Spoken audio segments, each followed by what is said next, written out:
Bonjour à toutes et bonjour à tous et bienvenue dans ce nouveau récap de la semaine du 9 au 15 décembre 2024.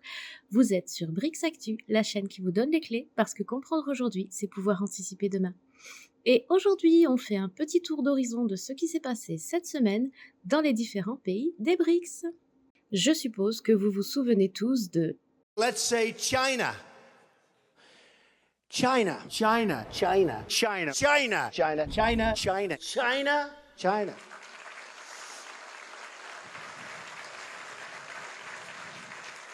You go over to China. China. China. China. China. China. China. China. China. China. China. You take China. China. China. I love them. China. China. China. China. China. I have to have my China. Eh bien, regardez avec attention cette photo parce que vous risquez de ne pas la revoir rapidement. En effet, cette semaine, Donald Trump a officiellement invité le président chinois Xi Jinping à son investiture le 20 janvier prochain. Or, le président Xi a poliment décliné l'invitation, préférant y envoyer l'ambassadeur de Chine aux États-Unis ainsi que son épouse. Dans la foulée, le président Xi Jinping a également repoussé la menace de tarifs douaniers de Trump et affirme que la Chine sauvegardera sa souveraineté et ses intérêts. Il se prépare déjà à l'ère Trump 2.0 et a averti mardi qu'il n'y aurait pas de gagnant dans une guerre économique, tarifaire ou technologique entre la Chine et les États-Unis. Il a également promis que Pékin sauvegarderait fermement ses intérêts. Et c'est Bloomberg lundi qui annonçait que la Chine est actuellement en train de limiter ses exportations de composants de drones vers les USA et l'Europe. Les fournisseurs chinois ont commencé à réduire leurs exportations de composants destinés à la production de véhicules aériens sans pilote à destination des États-Unis et de l'Europe. Et toujours dans cette guerre commerciale larvée, la Chine a accusé cette semaine les États-Unis d'utiliser des séparatistes taïwanais pour mener des cyberattaques contre leur réseau. La Chine a également lancé cette semaine un exercice maritime déployant plus de 90 navires de la marine et des gardes-côtes autour de l'île de Taïwan. En réponse, Taïwan accuse la Chine d'être un fauteur de troubles et d'étendre les exercices militaires au-delà de ce qui est permis. Affaire à suivre.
Vous connaissez le proverbe Sic Pacem Parabellum. Et c'est dans cette optique que cette semaine, le ministre indien de la Défense, Rajnath Singh, est venu pour une visite de travail en Russie. Il a rencontré notamment Vladimir Poutine, mais également le ministre russe de la Défense, Sergueï Belousov. Ils ont tous les trois participé à pas mal de réunions de travail. L'Inde envisage de signer un accord de défense d'une valeur de 4 milliards de dollars avec la Russie. La défense indienne est effectivement sur le point de signer un accord avec la défense russe pour acquérir un radar à longue portée destiné à détecter et suivre les cibles à une distance allant jusqu'à 8000 km. D'autre part, l'Inde a signé avec la Russie un accord pour un achat de 12 avions de combat modèle Sukhoi 30 MKI. Enfin, cette semaine, la Russie et l'Inde ont signé un accord pétrolier historique de 13 milliards de dollars, le plus important de l'histoire des deux pays. Et on reste en Russie pour un joli coup de filet cette semaine. Le FSB russe a perquisitionné les bureaux de centres d'appel internationaux situés à Moscou et impliqués dans des escroqueries aux investissements à l'échelle internationale. Le service de presse du FSB a annoncé le démantèlement de 3 centres d'appel internationaux frauduleux qui ont permis de rapporter des dizaines de millions de dollars dans plus de 20 pays différents.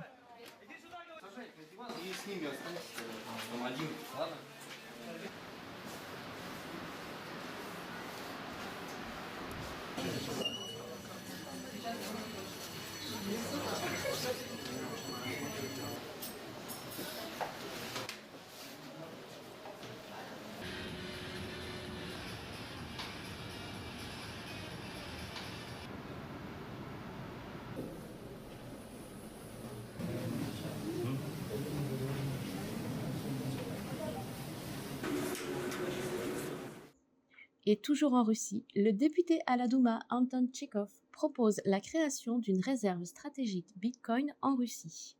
En parallèle de l'or, on ne doute pas une seule seconde que la Russie préfère se positionner le plus tôt possible sur le marché des crypto-monnaies. Pageco à présent, les BRICS et la future bourse aux céréales. On en parlait dans nos éditions précédentes, mais les BRICS envisagent d'améliorer l'idée d'échange de céréales en 2025.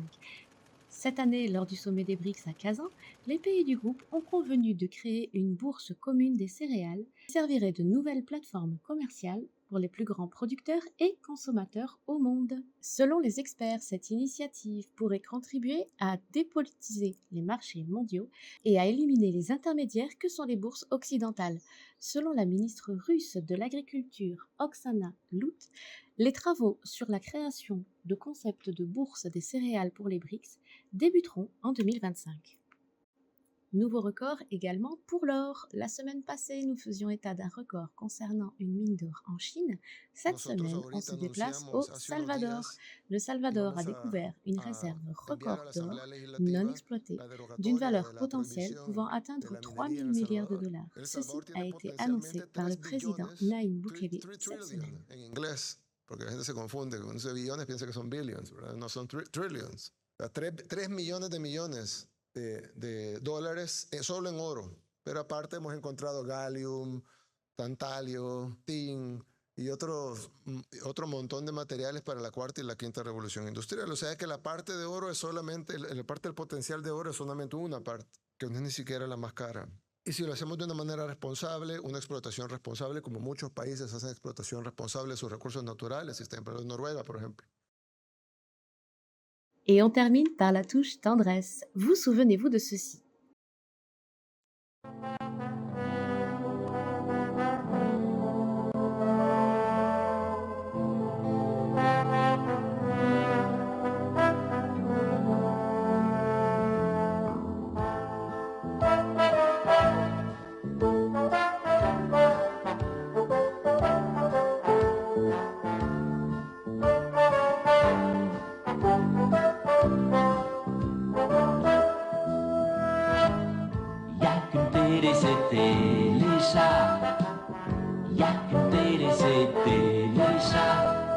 Salut!